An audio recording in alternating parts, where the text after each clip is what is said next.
Welcome to Real Estate Radio Power Investing, an informative and engaging hour discussing everything you need to know about the world of real estate investing. Your host, Tom K. Wilson, provides you with insight and guidance from his years of experience as a successful real estate entrepreneur on how to buy, sell, finance, and invest in real estate, and much more. Now, here's your host for Real Estate Radio Power Investing, Tom K. Wilson. Thank you for tuning in to our Real Estate Radio Power Investing program, where we empower you with the education to maximize your investing success. We're broadcasting from the #1 business radio station in the San Francisco Bay Area, KDOW AM 1220, the Wall Street Business Network. I'm Tom K. Wilson, your host for this weekly program on real estate investing. If you can't make the live show, you can catch our podcast on TomWilsonProperties.com or on iTunes or on YouTube. You can also go to TomWilsonProperties.com and sign up for a weekly newsletter that tells you about the what's happening relative to the real estate world, especially in the area of economics. And also by doing that, it also gets you access to products in the commercial and multifam syndication arena that we can only offer to our clients and people that we have a relationship with. Also, Wilson Investment Properties offers turnkey rental houses, and those are also listed on the site. And we're always welcome your inputs, your questions, and requests for new topics and speakers. And also on our site is a lot of education material about investing in general. So we welcome you to go to TomWilsonProperties.com and sign up. Today we have a guest whom I had the pleasure of meeting a few weeks ago. It was a little bit of a departure from our typical topics, but I thought very relevant to our modern world and dovetails nicely with what I think most of us are trying to do. And his name is Chris Martenson, and Chris has a PhD from Duke and a MBA from Cornell. He's an economic researcher and futurist specializing in energy and resource depletion. The co-founder of Peak Prosperity with Adam Taggart, one of the early eco-bloggers who forecasted the housing and stock crash with the launch of his seminal video seminar, The Crash Course. Chris and Adam published the manual Prosper, How to Prepare for the Future and Create a World Worth Inheriting. Chris, welcome to the program. Tom, it's a real pleasure to be here with you today and all your listeners. Thank you. And I, when we met and heard you speak and we had a chance to chat a little bit, I was just really impressed with what you're doing. And I was right away said, I want to have Chris on the program. So thanks for being here. Can you talk to us a little bit about what Peak Prosperity is and how you got there? Sure.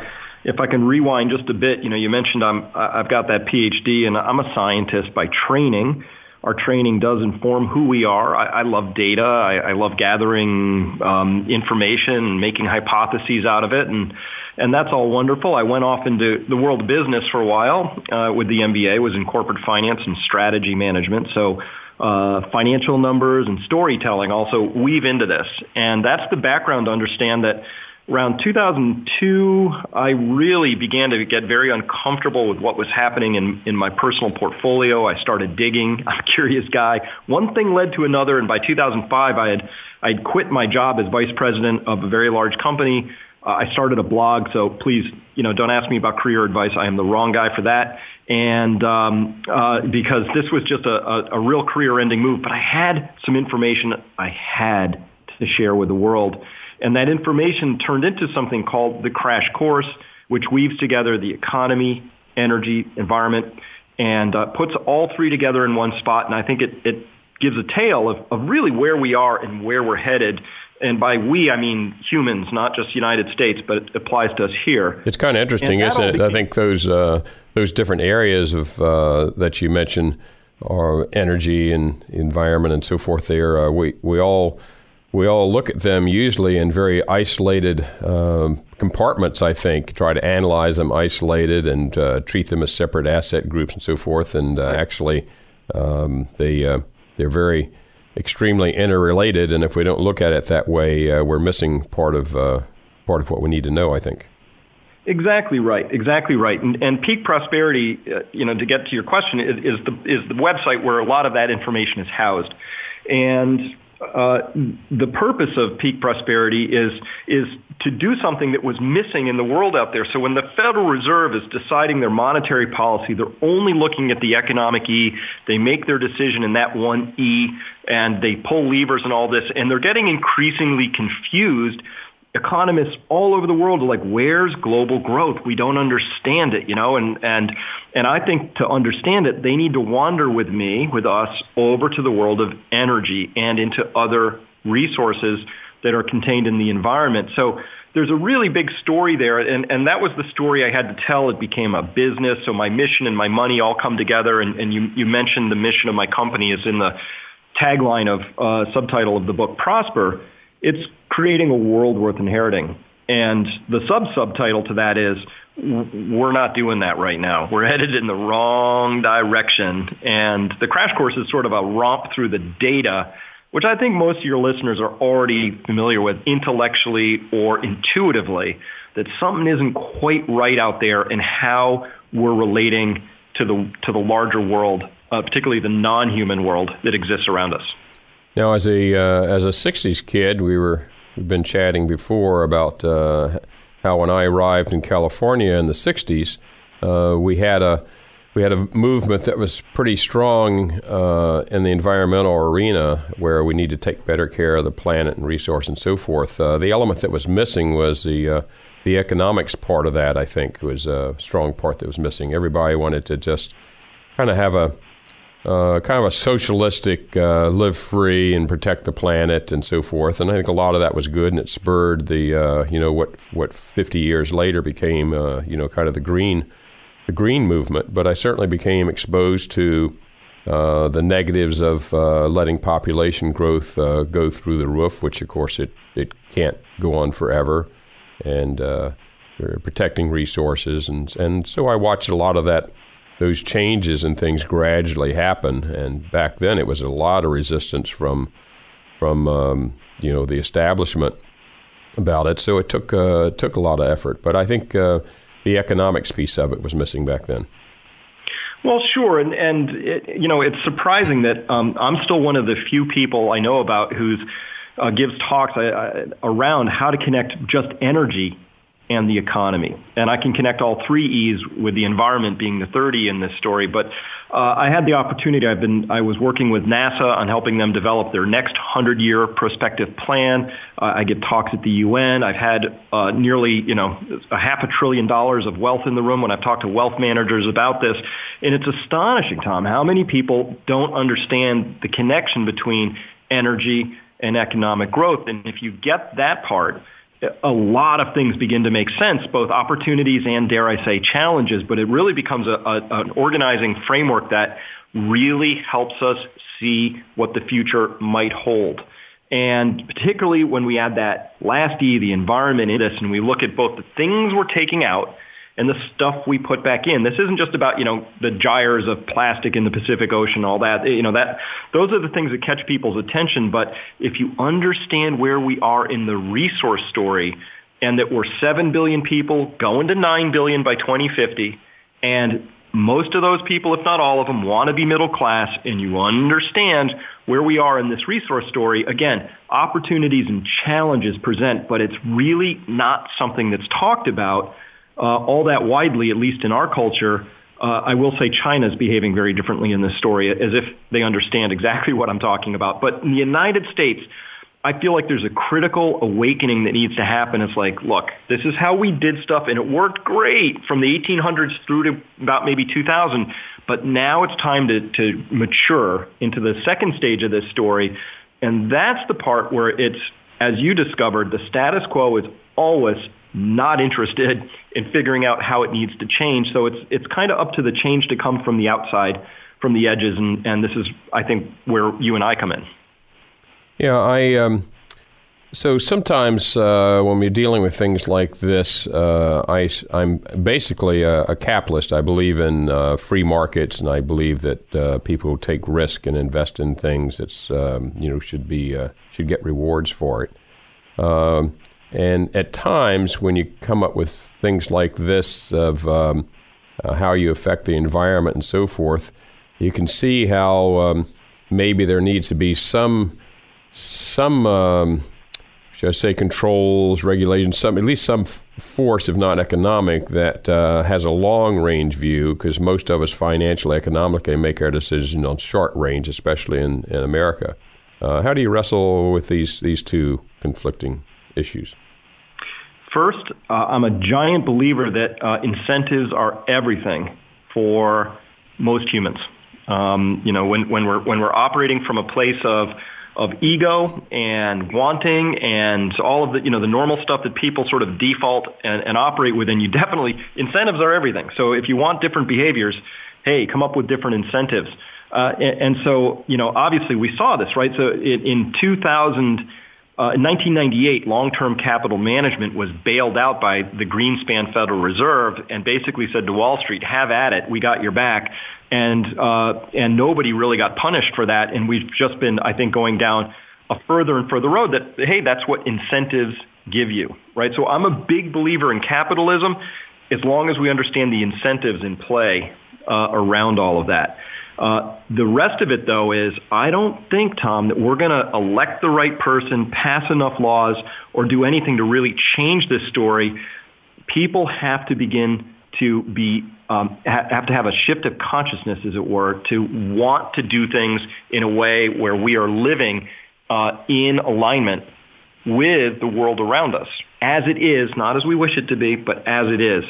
And so this is where the work gets a little subtle, a little tricky, but I'm not at all a believer that we're going to tweak, twiggle, elect, or otherwise regulate our way to a different outcome than the one we are already experiencing. Yeah, it seems like you're not going to regulate the solution. You've got to have incentives and rewards that make the population want to go that way. Correct. Yeah. That's how I think. Yeah. We just got a few more, about 30 seconds left in this segment. Can you think of an example of incentive that helps, that can work?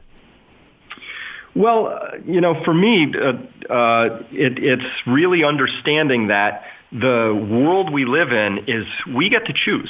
We get to choose the kind of life we want. And so I think a lot of people have defaulted into accepting the world as it's been given to them. But, at that summit at the sea we were at, this is about people understanding we make our own reality. Okay. We have with us today Chris Martenson, who is the author of The Crash Course and also has a website called Peak Prosperity. We're talking about their world environment, trying to understand it from an economic and energy standpoint and what we can do about it. Stay with us. We'll be right back.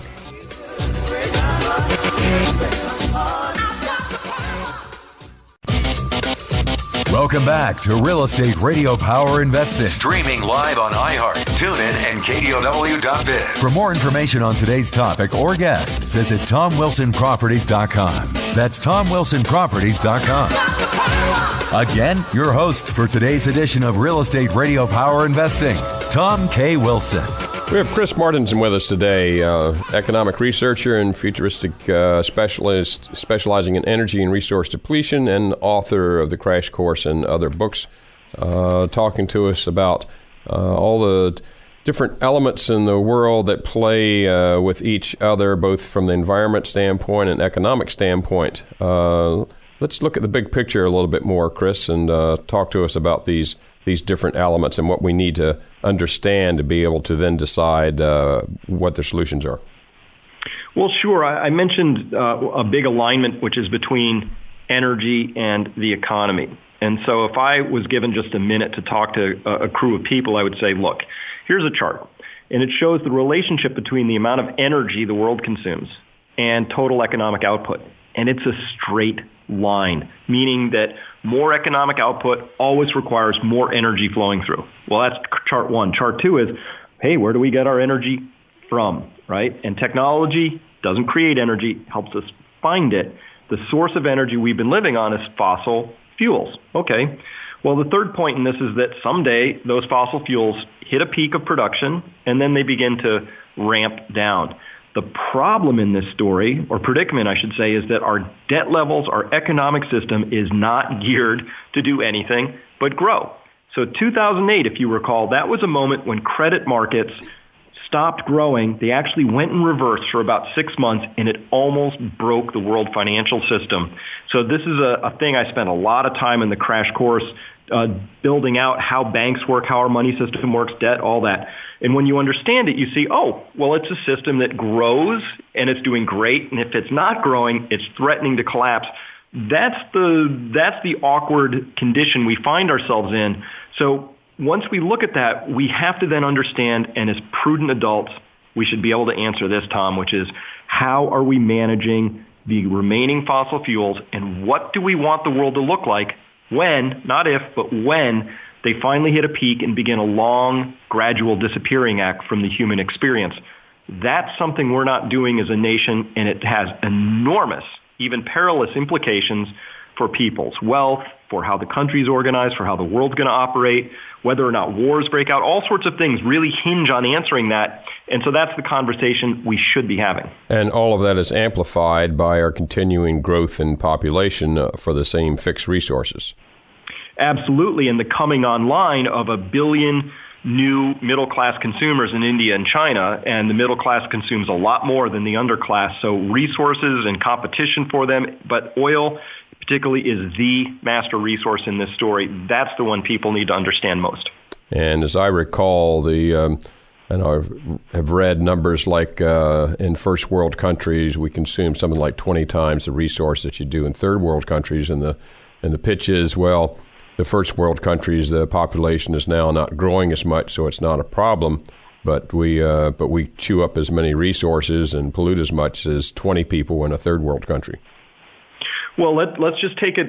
I don't know if those are current numbers or not, but those are the numbers I remember. It's very close. The United States has 300 million people, and we're consuming about 25% of the world's oil, which means that if just China alone decided to come up to U.S. standards, they would consume 100% of the world's oil. Okay. Clearly not possible.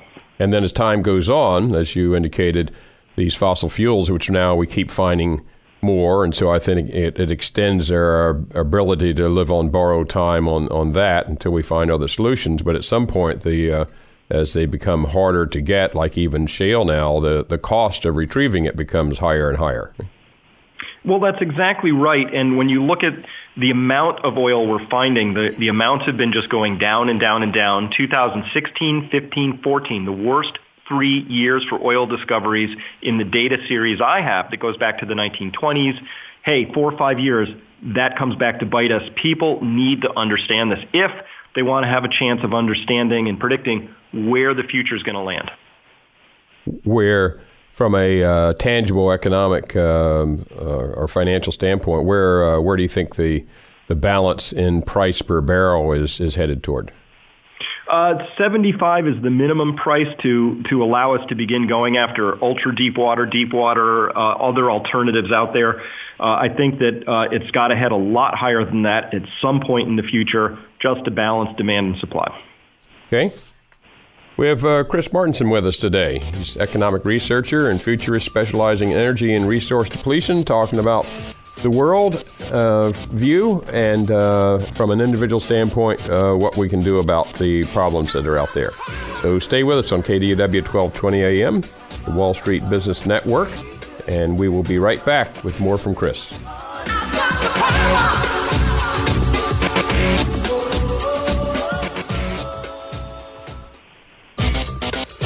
Welcome back to Real Estate Radio Power Investing. Streaming live on iHeart, TuneIn, and KDOW.biz. For more information on today's topic or guest, visit TomWilsonProperties.com. That's TomWilsonProperties.com. Again, your host for today's edition of Real Estate Radio Power Investing, Tom K. Wilson. Pleasure to have Chris Martenson with us today, the author of The Crash Course.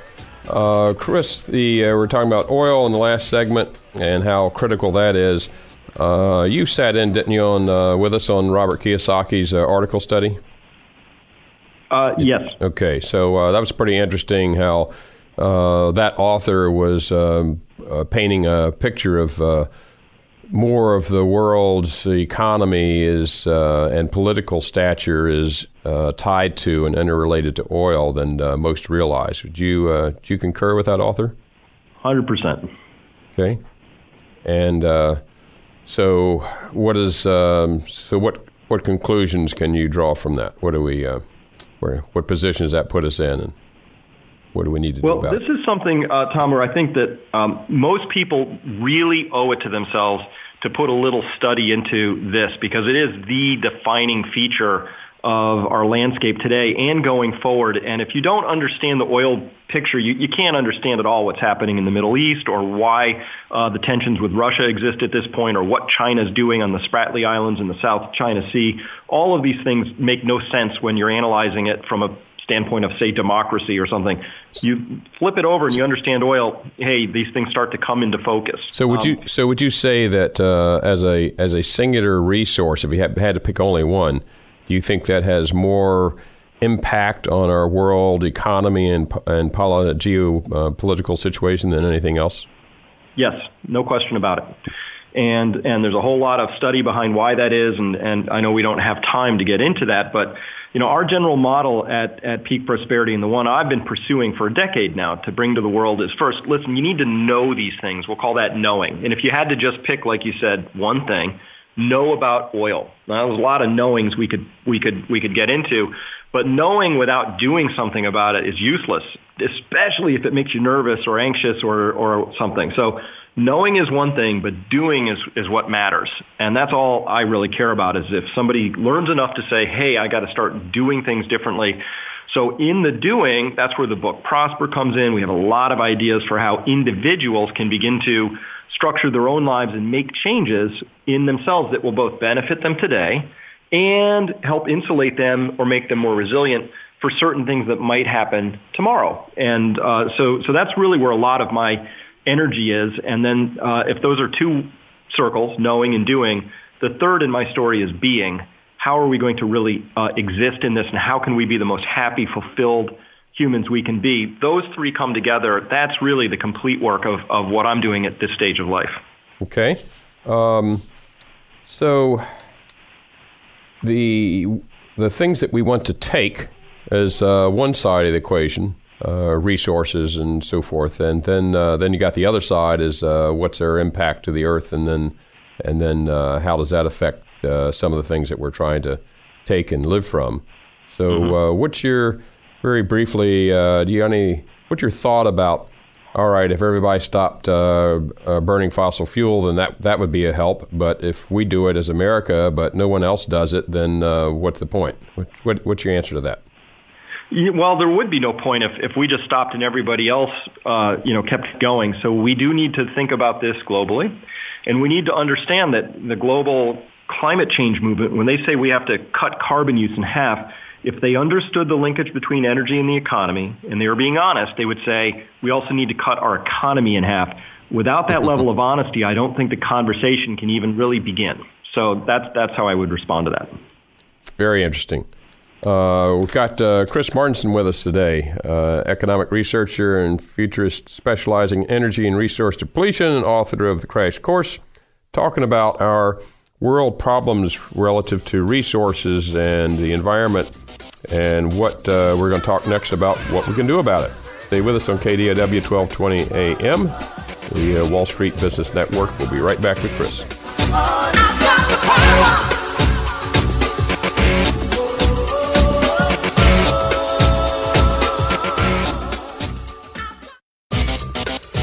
Welcome back to Real Estate Radio Power Investing. Streaming live on iHeart, TuneIn, and KDOW.biz. For more information on today's topic or guest, visit TomWilsonProperties.com. That's TomWilsonProperties.com. Again, your host for today's edition of Real Estate Radio Power Investing, Tom K. Wilson. Chris Martenson with us today, economist, environmentalist, energy specialist, and the list could go on, but he's helping us understand what's going on in the world relative to our resources and resource problems. And now let's chat a little bit, Chris, about So we got this big world problem out there with population growth, energy tied to fossil fuels that we're going to run out of, all the geopolitical problems it creates, on and on. What the heck are we as little individuals going to do about that? One, I guess, is there anything we can do to help change things? And number two, how do we protect ourselves?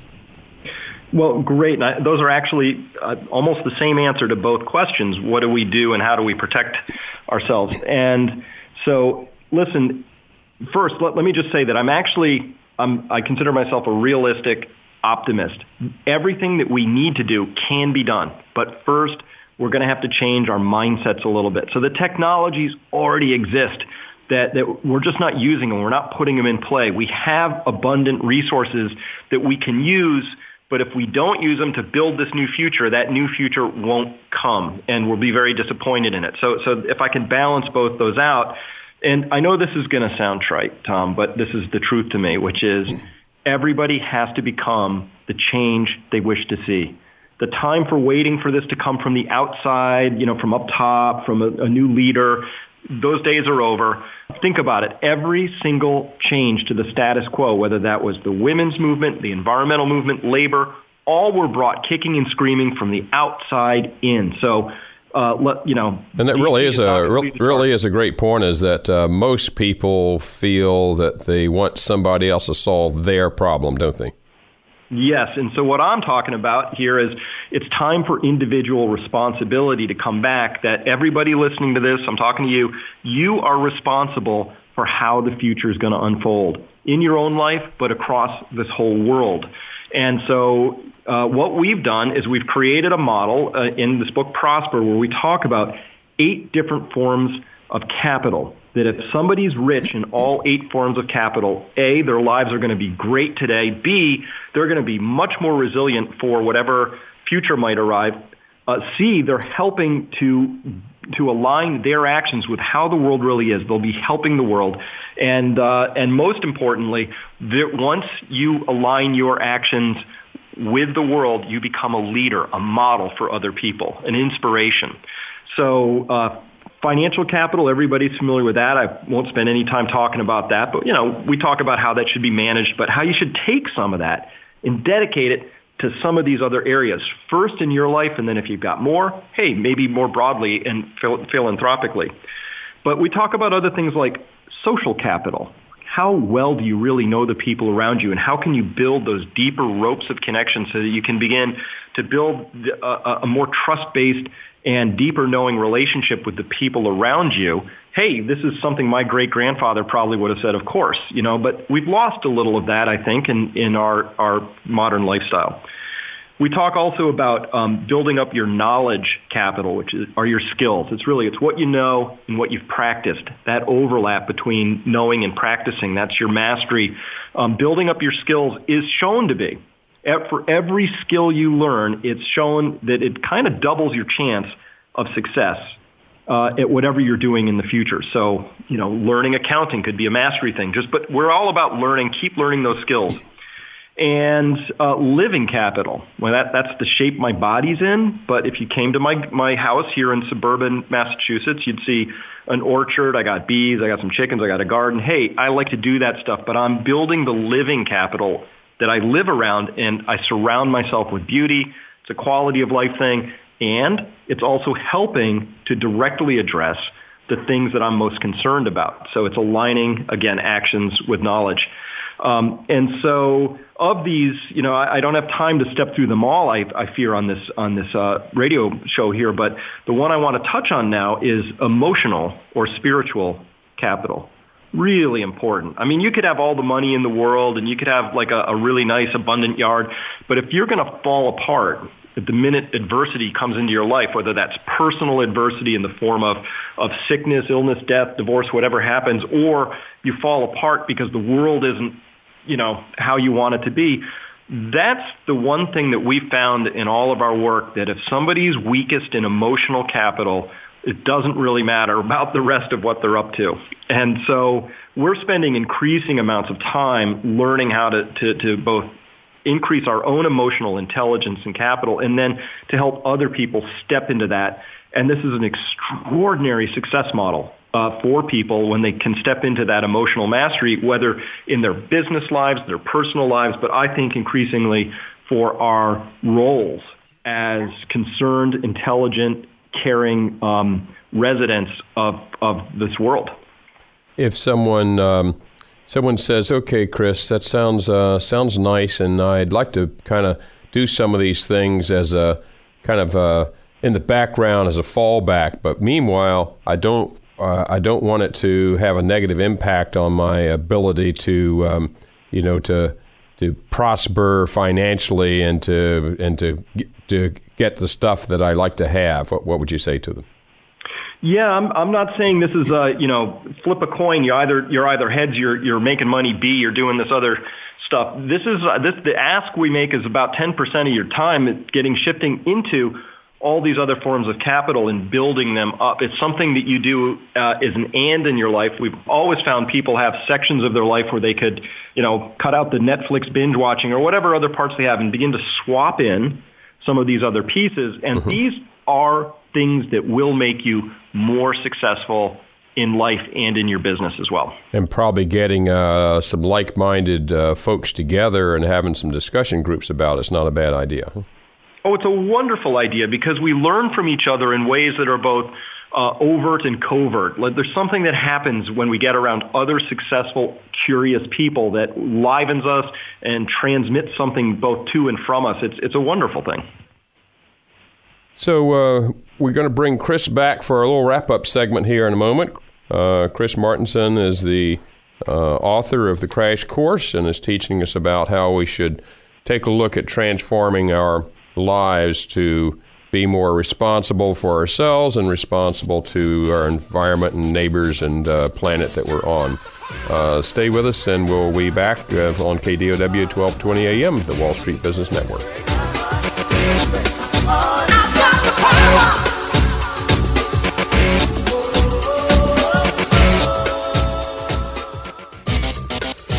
Welcome back to Real Estate Radio Power Investing. Streaming live on iHeart, TuneIn, and KDOW.biz. For more information on today's topic or guest, visit TomWilsonProperties.com. That's TomWilsonProperties.com. Again, your host for today's edition of Real Estate Radio Power Investing, Tom K. Wilson. It's been a great pleasure having Chris Martenson on with us today, a economic and environmentalist and energy expert and author.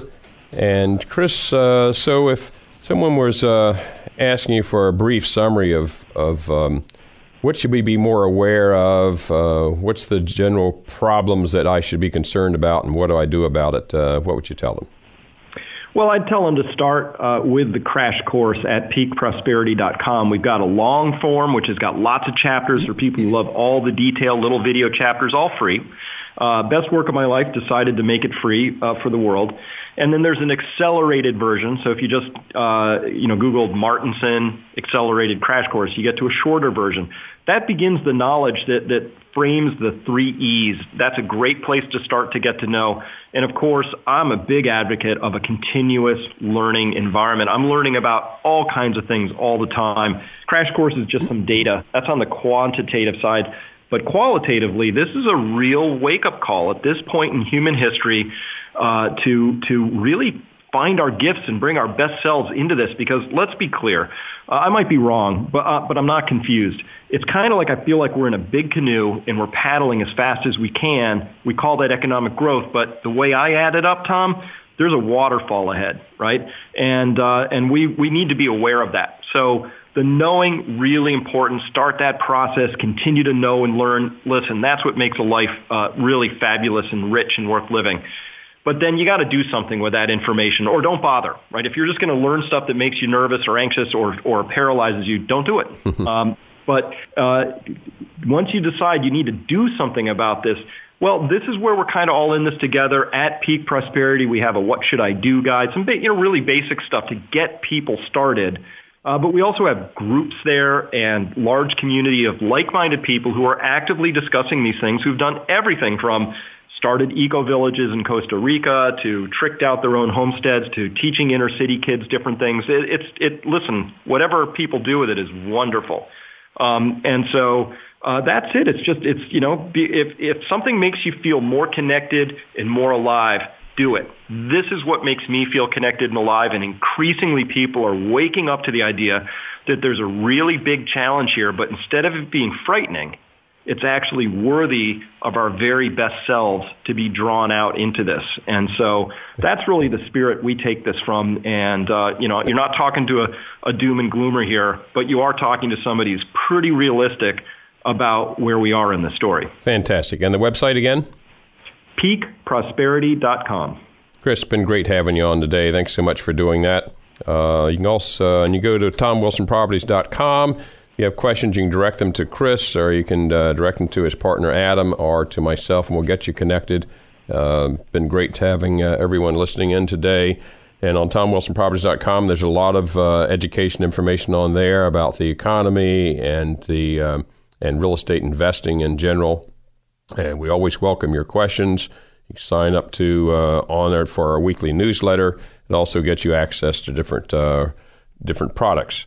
So it's been wonderful having Chris with us.